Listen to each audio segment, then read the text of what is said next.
I'm back at it. Took a brief little break for a minute. Had some health scares. Had to get those out the way. So now we're back to business. And before I start this, let me give a quick shout out to a new fella, and that's Real Ken's TV. He is the reason why I've been really being back at this, because that cat said something that blew me away. Someone encouraged him. Look, man, it's not going to happen overnight. Slow and steady. You got to keep building your brand. Just keep on doing it. It's going to come. So that really encouraged me, because that man's sitting with a nice lump sum of folks, and I ain't really got nobody. And so for him to be feeling like he didn't have what he wanted and still was pushing, now I know I got to keep on pushing and be consistent, the main thing. So let me finish my shout out. I definitely got to give a shout out to Kev Mac Videos, Stephen A. Smith, Cartoon One, C. Bill, Joe T, Jay Will in his absence, but our brother be back soon. 16 to Life, L.A. Ron, 89 on up, homie, Renegade Media, and there might be some that I'm forgetting right now, but forgive me. But of course, Street TV. So, and Nina Boy, definitely, and Bosco and Hunter. My bad, because them three I just named were one of the reasons what kept Mac why I got into this. So, with all that being said, let me get into the story. This is a story about when I live in Seattle now, but here in Seattle back in the days, we had crews. We didn't have gangs before they came up here in the mid '80s. There was crews, and one of the bigger names of these crews were the DWCs. Yeah, you had your J2C, but the D-Dubs were in the south end, and there were some people that I watched from afar because my brother used to hang with them more often than even the CD, and that's where we're from. We both have our personal reasons for that.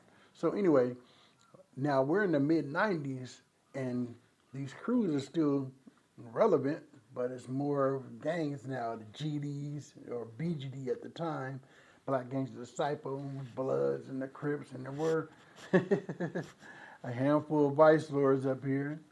And so one day, I had to give you the beginnings of how this worked here in Seattle. So remember, I'm from the CD, and D-Dubs are South End.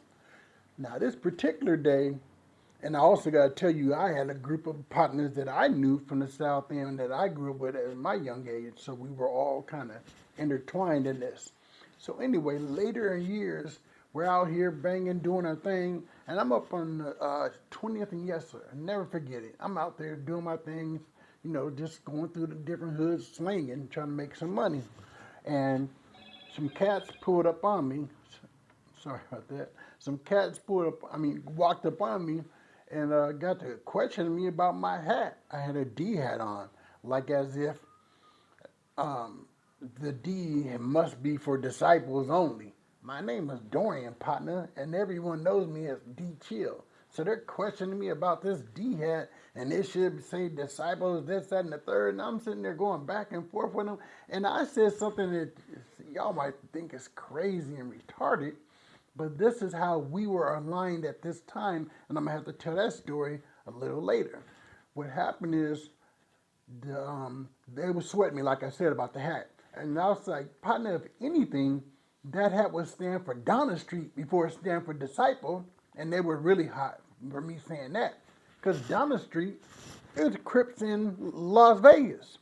But what they didn't know is them cats came to MOA's rescue when we got into it with the OSCs right there in our neighborhood. They were fighting with us to the point where I never forget a cat was like, y'all look like some jokes. Y'all trying to sit here and fight Crips and Bloods. They're fighting together. But they were in our neighborhood. We lived around the corner from these guys. Old school, I don't want to put his name out there. He might not want to be mentioned. But there were some big cats that was out there. OG Deuce, I got to give it up because he was a known factor from the Central. But it was him and his family that lived right around the corner from us. So we got into a melee. with the OSCs, and they were playing BGD. So anyway, with that, so now I had to tell you that because I want you to understand why I said what I said about the Donna Street. So out of nowhere, here comes a cab. Well, we're doing all this woofing back and forth, and there's not too many of them. There's a couple cats. One, to me, is a prep, and he thinks he's a G, but he's just been a prep, and he's around right now. I don't want to disrespect him, but I just got to be real. He's always been Class A sucker material to me. That's just me. I don't care how tough you think you are, how bad you think. You were not around when the old school was really putting it down. You snuck in through the dope game, and that's how a lot of these cats got okay, because they snuck in through the dope game. And like I like to tell them, you came in the third quarter, partner. You didn't come in when we first started the game. It's almost the fourth quarter, and you just getting involved, and you want to make it seem like you somebody. And I had an issue with another cat about that. So anyway, we're having our words, and then a cat pulls up, and like 4 or 5 cats hop out, and they come running up, and they're like, "What's up, folks? What y'all doing to my Jeep, folks?" Now I'm a blood, but these are my guys. Man, it's Trade-Off, it's Biz, Billy Pettit, BP, I want to say his whole government, my bad. Look, I forget who else, but they like about 5 deep, and they pressing these cats, and they coming from the south end. Now these are, a couple of them are D-dubs, but all of them are from the south end. Hey man, they said, look here man, this is my folks. Y'all trying to sweat him. What's happening? We can get this on right now. Like they really trying to get these cats, hey, let's go back across the street where the grass is and we can scrap right now. And of course, I didn't mention the other person because he rests in peace now. And his brother really looked out for me, and I would never call him a sucker. He was about that life. But the other dude, man, you better miss me. You are a prep, as far as I'm concerned. I'm not saying all preps are suckers, but bro, you is a prep, and you trying to act tough all of a sudden because there's 1,000 of y'all. And anyway, let me get off of that cat, man. So I'm sitting up here, now I'm really starting to get emotional. Like I want to fight because I'm hot. Like y'all were trying to punk me. Now that it's even, because those 2 may have walked up on me, but there was more of them around on 20th and yes, let's be clear. And there was more of them than there was of us when them guys came and did what they had to do, to get them up off me. But yeah, man, I always thought about that situation, and definitely want to give a shout out to my guys that really looked out for me and really made sure I didn't get punked or beat up or any of that. And they're coming from the south end. And I mean, not like they were coming to see me. They just happened to see me in the situation. They've always known me. I've always kicked it with them and hung out with these cats. They're like, oh, no, we're not going to let D go out like that. So I just had to shoot that out and also explain to the youngsters of today, it hasn't always been just strictly South End against the CD. Not a lot of us agreed with that. Some of us had homeboys, family members. It was just too much connection for a lot of us because we grew up together, hanging out when there was that feud with D-Dub and J2C. So I just wanted to give a shout out to y'all from the D-Dubs. You've always been real cats to me. And I love y'all and I appreciate you for everything. And that's going to be my time for this situation right here. But I'll be back at it with another one real soon here. This is D Chill. I'm out.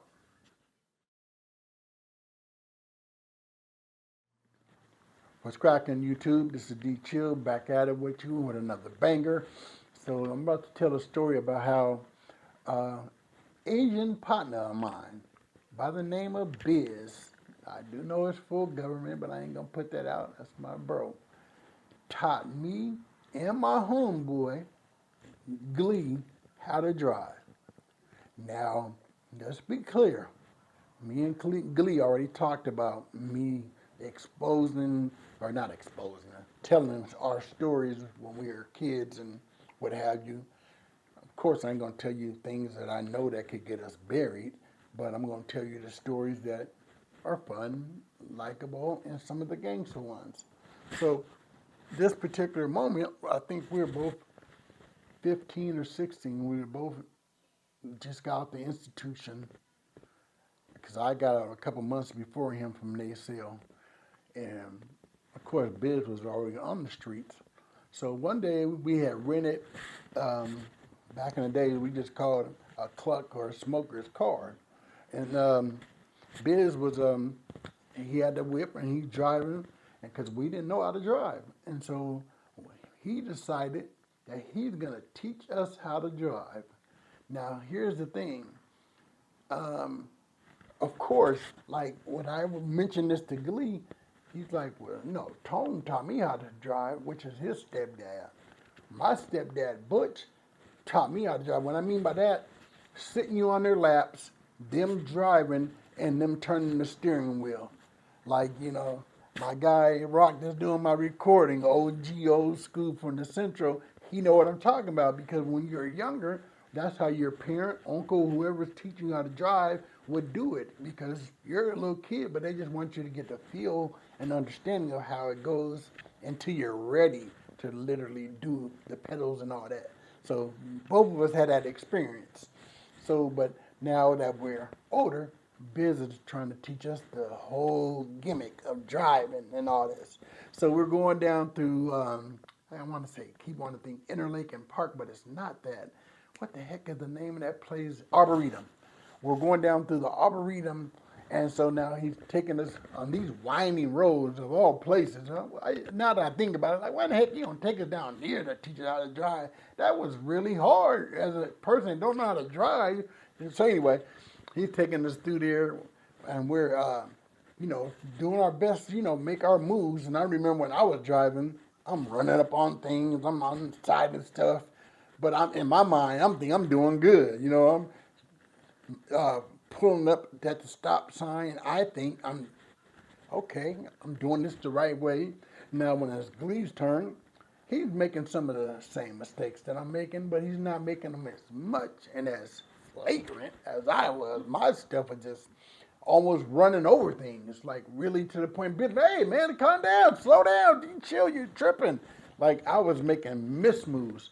So at the end of the day, no, matter of fact, now we're driving up out of this spot and we're on our way about to just be done with it.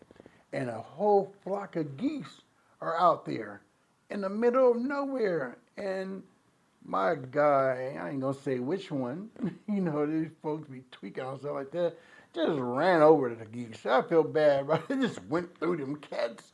And I was like, man, come on now. So anyway, we do the rating, and he's like, okay. Like he's the real test driver. Biz sitting there like he's our uncle or somebody, and he's giving us a A or a B for our driving. I mean, this cat was literally, well, because of this, you get a mark, and because you hit this telephone pole. I mean, he's literally giving us checkpoints and all this about this. He's like, well, man, I got to be honest, man, D. Yeah, Glee got you, man. Yeah, he did better than you. And I'm hot as a firecracker. What the hell are you talking about? Boy, I was doing this way better than him. After I didn't just told y'all how I'm running over things, running into things so much, the man had to tell me specifically, stop, slow down when you're about to hit something. But here I go, wanting to complain and argue, swearing that I drove better than him. After I didn't just told y'all how many mistakes I made.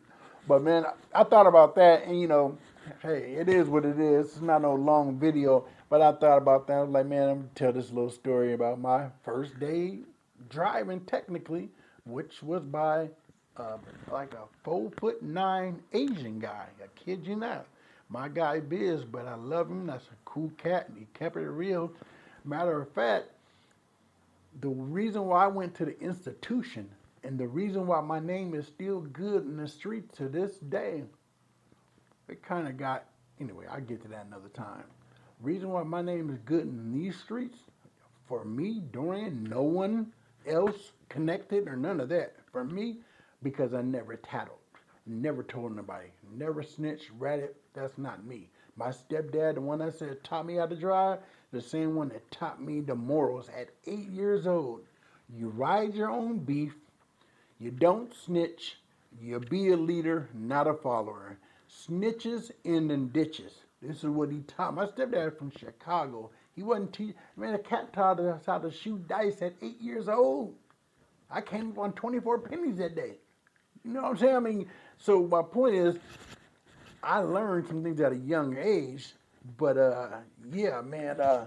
So with the situation with Biz and Glee, I end up going and getting a scooter from Glee's house. His mom's like, man, not man. She's like, Dorian, when you come and get this scooter up out of my house, I don't know what the heck people leaving these things around here. So I forget where it was parked or in the backyard. So I was like, yeah, I'll come get it. I went over there, got it, got the little screwdriver, and I'm rolling. I got the Spree or Elite, whatever one. There was a red Spree, ironically, a red Spree, and I ended up being a blood. But this is way before the gangbanging stuff. So I'm in the red Spree, and I'm feeling it. I'm pumped up, and so I'm hitting corners. I end up getting popped with the red Spree, walking this joint. Not only am I walking this joint, I'm coming out to my mom's shelter. She lived in the shelter, and I'm coming out the joint with it, and I'm pushing it, and I was taking it to go get some gas, and got popped with it. So I'm in the juvenile. Never been caught for doing anything that was a felony. All I was a meter picker or a stealer. Never hit shops, never burglarized. A dog wasn't going to bite me up. I just wasn't with it. Never, you're not going to blow my head off going to no one's house, because I know true stories of things like this that has happened to people I know. And those things stuck in my head. So I wouldn't rob no houses, and I definitely wasn't going to let no dog bite me up for me trying to go burglarize no shop. So I didn't do none of that. But what I did do was take that little spree, thinking that this was a good idea, looking out for my partner. I ended up getting popped with it. So my attorney's like, Dorian, just tell me who it was, and you won't have to do none of this time. You're only looking at 3 months. But if you don't tell me, they're going to crack you for like 6 or 8 months, and you're definitely going up the creek. And you're not going to Echo Glen. You're going to go to one of those bigger places. Echo Glen was co-ed. And when you got like 3 or 4 months, that's the best place to be, because closer to home. It's just right over the bridge. So it's closer to home, and you're around females and all that. So I wasn't hearing none of that. Because at the end of the day, I'm thinking about what my stepdad told me. And remember, I'm a kid. I'm only like 14. So I'm like, nah, I can't do that. No, I can't tell you that. And so I rolled the beef. It wasn't mine. I didn't steal the joint, but I got caught with it. And I took them 6 months and got sent up to Naysale. And that's how it went down. But the point is, my name would have not been good to this day. We wouldn't be having this conversation, because my guy in front of me, he's a G from the old school. He's not going to be around no rat. He's not going to be around no cat that's known for snitching. That makes him look bad. And so I thank God for the simple thing that we didn't pay attention to back then, but now it's come relevant in my life, like, and throughout the years I've been out in the streets. Like, I wouldn't have been able to be around like that. Ed, I had told, because another thing, and I'll be done with it at this, Biz had a big mouth. Biz was going to be the cat that's going to talk to everybody. I'm not saying a big mouth like he ratted snitches, no. But he had a mouth like me. He going to talk. If you did something like that, he going to tell D-Chill snitched on me, man. Yeah, they got him with the moped. He went and told this, told that, told my mama, my daddy live in the South End, everything. Like, he would have he would let the world know. So I'm just thankful that I chose to do the right thing according to the codes of the streets. Ride your beef. You got caught with it. It is what it is. Accept it. So I ended up doing 9 months in Naysale, and here we are today. But yeah, that's my time, y'all. Just wanted to shoot that one to you. This is D-Chill. I'm out. Push.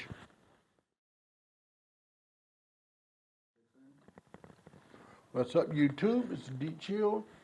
I'm about to bring you another banger. This one right here is going to be about a cat, may he rest in peace, named Shaitan. We called him Salt. So when I was growing up, I grew up in the central, like I said, and I knew a lot of people, and they knew me just from being, because see, I was not that big. And I knew him from school. Me and his sister was in the same grade together, and just hanging out in Seattle. Now I can't say sit up here and make it seem as if me and Salt had the best relationship. Me and him were close allies and all that. No, it's just me and him was real life cool with each other because we ran in the same circles, so to speak. So I'll give you a quick incident.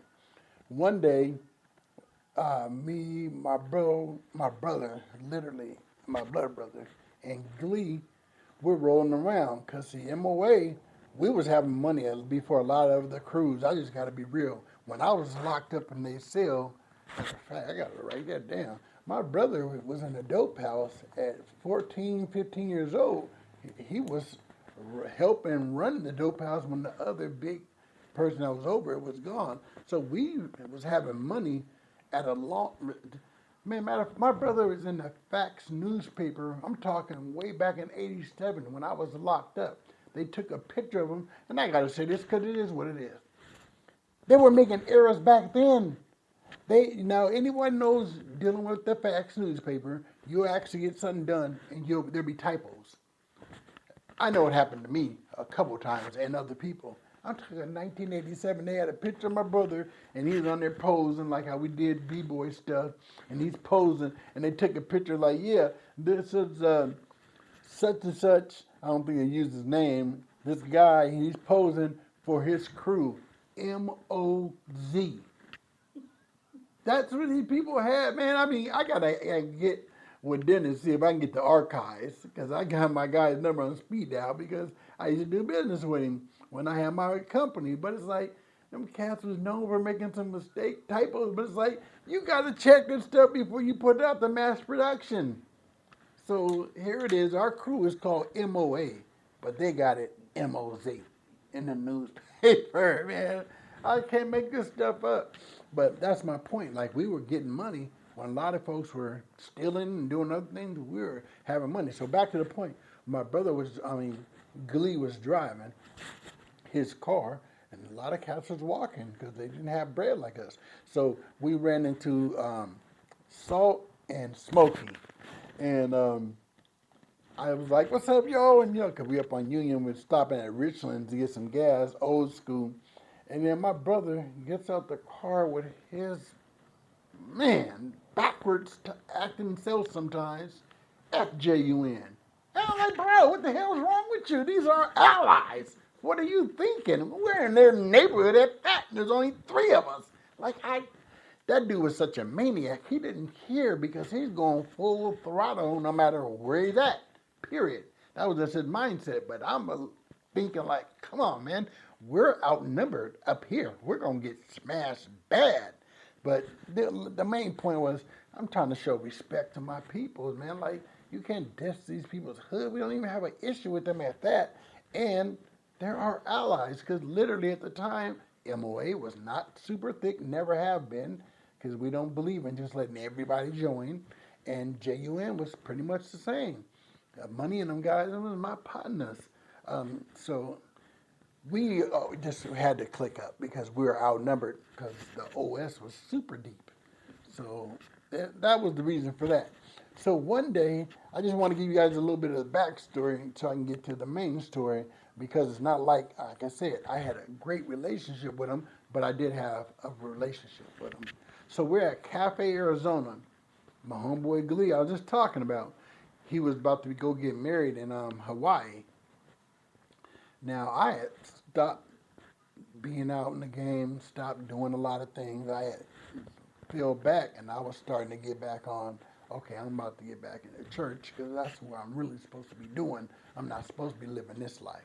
So, but my partner, he's about to get married, and I want to go out with him for his bachelor party thing. So we're at Cafe Arizona, and it's super thick, and there's a lot of folks up in there. And then, the party's about to close down, and while I'm in there, the woman that I'm with, her child's father, he's up in there with his Crip partners. Some of my old enemies is up in there, And I'm like, oh yeah, this ain't looking too swell. These cats up in here thick. Ain't no telling what's gonna happen when I get up out of here. Cause I know a boy's hot at me about that. Not to mention his girlfriend that he's in there with.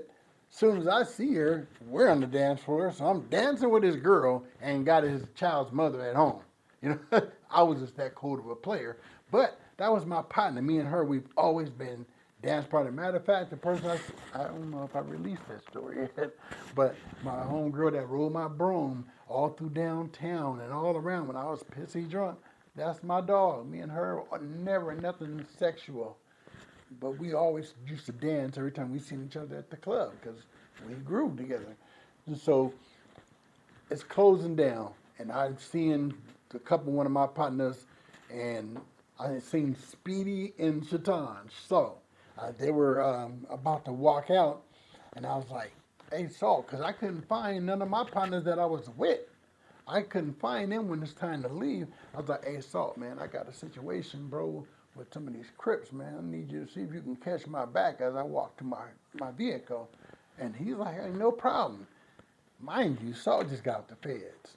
This cat's sitting with Barbara Walters on each 2020, literally. He's sitting with bolts on both arms, gunned in. Anyone that knows Saul like we did, the cat used to be super skinny. I mean, not super skinny, but he's always been a thin person. He came up the feds, yeah. He was on whoa. So I'm knowing I got a good backup, you know what I'm saying? We got to get down. I got this cat with these hands and these guns. Oh, yeah, we'll be able to handle ourselves. With at least 6 of them, we'll be all right. We may get packed out a little bit, but I believe we'll be all right because we both going to knock out at least 2. And the one that's left, he may not want to stay for long. But yeah, I'm just telling it how it is because we was some real deal scrappers back then. So I called up somebody I knew that he can get down like me. So we walk into our vehicles and he takes me to my car. But as he's taking me to my car, I'll never forget, man. Each time somebody came by or came in the area, it was almost like, I can't stand up because the camera won't get me. It's almost like, I mean, he was literally just, each time someone would come past, he wasn't sure, and I could see it in his eyes. He was ready, and he was literally going towards whichever person went past him, like, what's happening? Like he was, and man, in my heart, I was like, dang, me and this cat is not that close. But for him to show me that love and be ready in case of anything, man, I always thought about him and respected him for that and loved him for that. So now look, we get to my car, and I'm like, well, damn, you got to go to your car. So I got to walk you to your joint. I can't let you after you done looked out for me. Now I got to walk you to your car. So now we are both back to back. Like Pac said, literally, what's happening? And we walked over to his car. Once I got him over to his car, boom, then I start seeing more of my people that I came with. And then we were able to just make our little exit without any situations. And man, I just always wanted to give a shout out to Shaitan Salt. May he rest in peace. He was a good brother. He had heart, and sometimes it kills me, the situation, how it took place. But you gotta understand, life will come back and bite you in your tail. You know, like I said, I was taught a code not to tell, not to snitch. And yeah, I guess I can't talk too much more about that because that would be a little bit out of pocket. But it hurt me because there was things that I felt like, even though he had passed, that we could at least got the cats that did it. But I felt like I would be snitching if I had said something at that time. Man, it was a crazy situation. But yeah, anyway, man, may you rest in peace. I appreciate you. Love you, bro. That's my time. This is D Chill. Push.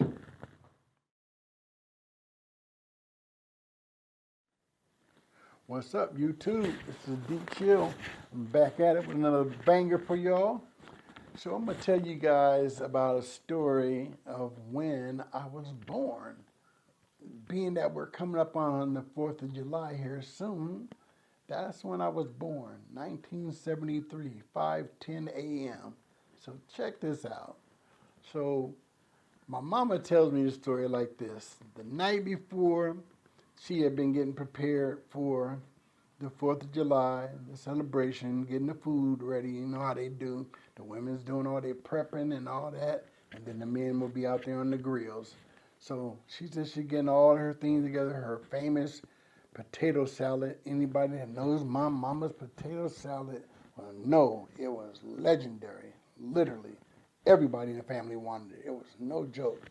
And she made a special one for me, her baby, without any onions in it, because I cannot stand raw onions. It might shock my mama if she was alive today, because I can eat onions now, but just not the raw ones.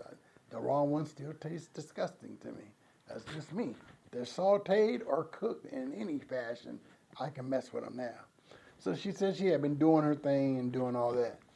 And then I guess in the middle of nowhere, here comes Thumper, me. I'm kicking at the belly. I'm kicking at the walls. I'm like, listen, partner, I'm trying to come out of here. The party's about to go down. I'm ready to get this thing cracking. Get me up out of here. So she's telling me she started having all these major pains, and she's literally going into labor. So what happens? She get a hold to her partner, my auntie, may she rest in peace as well, my aunt Jennifer, and her man at the time, Gene. And so Gene's driving, and they come and swoop Mama up. I don't know where Pops is at this time. And they come and swoop Mama up, and now they're rushing, trying to get her to the hospital. And of course, the woman in the back hollering all this extra, and Gene, he's mashing. Now, back in the days, this was a true story in terms of what people used to do when they were trying to get someone to the hospital back in those days. They literally ran red lights. Seriously. Without a problem. They would just speed on through the joint like it was green. Because it was an emergency. A woman was about to deliver that baby. So that's what happened. Gene, he's pushing it. Gene mashes anyway. So Gene, he's pushing it. Sheening through red lights. Poof, poof. They sheening through red lights. And they get pulled over by the police. The police get on their bumper, pull them down. Hey, sir, what the hell's going on here? You run out of these red lights. Officer, I have a lady back here in labor. What? Follow me. Throw on the sirens, and start sheening. The police is pushing it. They're pushing it right behind them. Now they're legally going through red lights without a problem. I don't even remember where my mom stayed at this time, but I know where I was born was at Doctor's Hospital. Doctor's Hospital used to be on 7th and close to 7th and Seneca, somewhere around there. I used to think from what my mom had told me that was up on Yesler. Mama was wrong about that one because I had to do some digging. And I'm like, no, Doctor's Hospital always been down there. The old Odessa or one of those places used to be up there on 19th and Yesler. Some particular hospital or medical place used to be up there from what I was told. But anyway, so they sheen near that gets to Doctor's Hospital. And of course, I make it out safely and all that good stuff. But the point of me telling this story, of course, I was, happy to be born. But I always thought about it, it took me a while. I got to be real. As swift as I normally be about my thinking and all that, it took me a while to really think like, Dorian, you came into this world in style. You literally came into this joint like the D-chill that you've been known to be about a bunch of chaoticness, the police involved, and here it is, I got the police escort like the president coming up in this joint. So I just wanted to tell that story. Yeah, my joint's already big, but I'm just telling you, it was, it gets bigger when I start thinking about that. Like, I came into this world just like how the president goes roaming around these cities with an escort. I had a police escort coming on this earth. So, just wanted to get that out there. This is Deep Chill. Push. What's up, YouTube? This is Deep Chill. I was going to tell you guys this story about one of my birthday parties. But actually, I believe I still am. I may have enough time to sneak that in there. But I'm going to go ahead and tell you something that's way more important. And this is how I'm living my life now. But back then, let me back up. This is going to be a story about my Aunt Fee. My Aunt Fee, from what I was told, my Aunt Fee was a scrapper. They told me that my Aunt Fee, they used to have to go get her brothers to come pull her out the bar because they're like, Fee's up there beating up another dude. Need you guys to come and get her. She was that treacherous. She went up there fighting chicks. She's up there whooping men. They said my Aunt Fee had hands like Muhammad Ali. Like she was good with these foot movement. She was a brawler and got down. So that's what they had told me she used to be like. I couldn't imagine it because the woman I met was so calm, kind, loving, and spiritual. Now I gotta also think about it now like this. Now when it comes to dealing with that demonic world, oh, she rose to the occasion as if she was back in her day scrapping. So I understood that story that people had told me a little bit better when I started putting it together. Like, well, she used to, have that same energy when she was dealing with. So anyway, let me get into it. So a situation takes place where me and my brothers, we end up moving from the CD and we had to move into my aunt's. And because my mom, my stepdad, domestic violence situation, so we moved out the house and we moved in with our Aunt Fee. And so one night I'm in there sleeping. No, before that, we're in there, we're learning about God, we're learning about church, because at this time we didn't know anything about him. I'm just being real. I can actually, when me and my brother was in the house one day at my aunt's house, I had the nerve to say, God is a fart. And then hid underneath the cover. But I'm like 4 or 5 years old. I don't know what the heck I'm saying, but I'm just literally, my brother said something about, you won't say that. I'm like, I ain't scared. God, the fart. And then I hid underneath the cover. Like the cover is going to hide me from the creator. But that's my mind as a little kid. But so we had no understanding about God, Jesus, none of that. So when we moved into my aunt's place, she's teaching us the Bible, we're learning to read the Bible, and this, that, and the third. Going to church with her and all that. And my other aunt. So one day, she's, I see something, I couldn't sleep, and it's dark, and I kept looking up like, man, what is that? And I couldn't sleep. And so my aunt was like, what's wrong, baby? I'm like, Aunt Fee, I'm not sure what this is, but I keep trying to go to sleep and something's keeping me up. It's like something's in the ceiling. And she's out of nowhere. Just start, Satan, I bind you in the name of Jesus. Loose your hold. And went to the door, opened the door. Look, remember, I'm saying it's nighttime.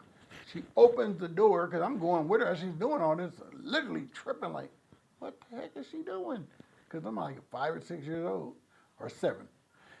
What is she doing? And she's over there rebuking demons, calling them out, open the door, then open the screen door and get out of here. And I'm sitting there like, what is going on? If it's a demon, can't they just go through the wall? I mean, it's a spirit. You don't have to open the door for them, do you? But hey, I guess that's how she got down. That's how you have to get them out. I didn't know, but I was tripping over watching all that. So fast forward.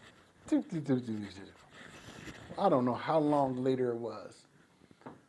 We were walking up the street, going right across the street from Othello Park, or going to that Safeway up there. And we're walking to the store, and out of nowhere, my stepdad comes on the scene. And he starts arguing with my mom. He starts saying things, and they going back and forth. And my Aunt Fee just jumped in the middle and says, Satan, I rebuke you in the name of Jesus. Loose your hold. And start casting out spirits out of him right in broad daylight. And I'm sitting there like, what is going on? I'm really tripping off all this because as a little kid, you have no understanding for any of this spiritual stuff. It's not registering at all. In your mind, my mind, I'm like, this woman crazy. This man about to beat the brakes off of her. That's in my mind because Butch is like 6'2", 225. He's always telling us I'm 6'2", 225. So he's big, cock diesel. And this little lady doing all this screaming, talking. But this is what happened. As she's saying all that, this dude stopped the approach that he was making, and all he can say back to her is, yo, Jesus, yo, Jesus. And I'm sitting there like, that's all you got to say, partner? Is yo, Jesus? You ain't finna go scrap with her? You ain't gonna swing at her? You ain't gonna say nothing? That spirit calmed down when he heard the name of Jesus. And as a kid, I didn't understand it, but I get older now. It blows me away. Like, yeah, these spirits are real, and you have to deal with them like how she dealt with them. So, man, that one always threw me for a loop as a little kid. But as I got older, I totally understood it. But I always wanted to tell that story. But anyway, that's my time, y'all. This is Deep Chill. I'm out. Push.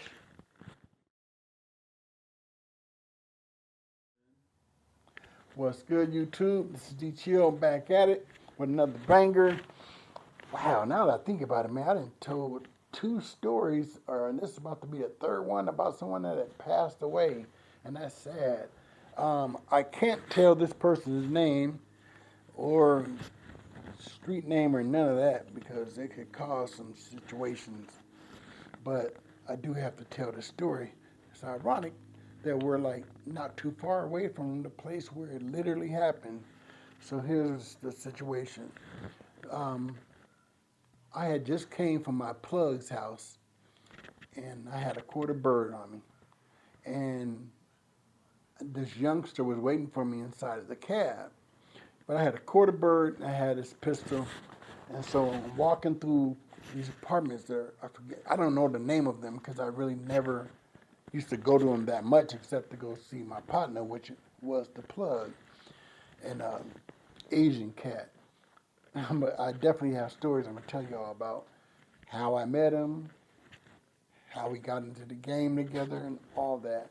But cause at this time, he was on. When I first met him, he was just in the juvenile youngster. So I meet up with him, go get the 9. It was like, here, I'll see you in a little bit. Come back at me when you're ready. And I had the strap. So I'm walking through, it's dark time. I'm walking through these apartments, and I'm trying to get out of the joint because I really don't know them that well. But as I'm walking through, out of nowhere comes this Crip cat.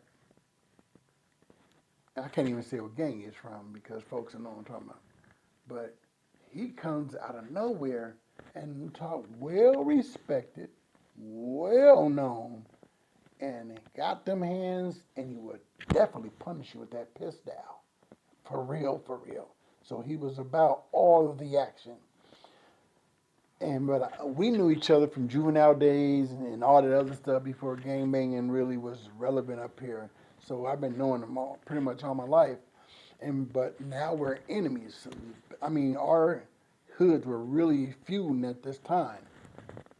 And so I kind of tripped that I seen him thinking that he had caught me, but I had caught him because he didn't see me. And now I got my hand on the burner. I'm like, what's up, homie? And he's like, oh, what's up? I was like, yeah, man, homies is telling me that you had, I almost said this vehicle. I got to be careful on everything that I say on this one.